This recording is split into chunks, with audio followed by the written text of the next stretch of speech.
matter of documentation versus creation, everything will change. And I'm not talking about like an extra camera set up to film you like pretending to wake up like some of the day in the life videos. I'm talking about storytelling, because we know facts tell, stories sell. I can take almost anything that to me or anything in front of me or I'm looking at and turn it into content.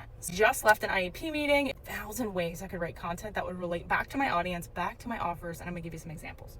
3 years ago, today would have stressed me out. And go into talking about how 3 years ago I was in a job and I would have had to take time off to go to this meeting, and how starting my business was the best thing I ever did. And if you want to learn how to start your business, I can walk you through it. And 3 things that I do in an IEP meeting that I also do in my business. And I could show kind of a comparison of things that documentation, taking notes, making sure everything's organized and recorded, or I do the same things in my business. And that's why. And further than that, and say something like, as a business owner, here's the biggest mistakes that you are making every single day. And it's the reason out on things with your kids, or the reason that you're stressed about having a 12 noon IEP meeting. I could talk about, most business owners fail to have boundaries. When I first started my business, I would have been totally stressed about having to stop what I'm doing, stopping my content creation and going to this IEP meeting because I lacked boundaries. Or I could take that one thing and turn it into 20 pieces of content easily. Learn how to do that. Not only will content be more organic, it will have more energy and people will listen to it longer. It will be easier for you to create because it's going to feel organic. It's not going to feel so curated that you're like, oh, this doesn't even sound like me. I enjoy making content even more. I want more examples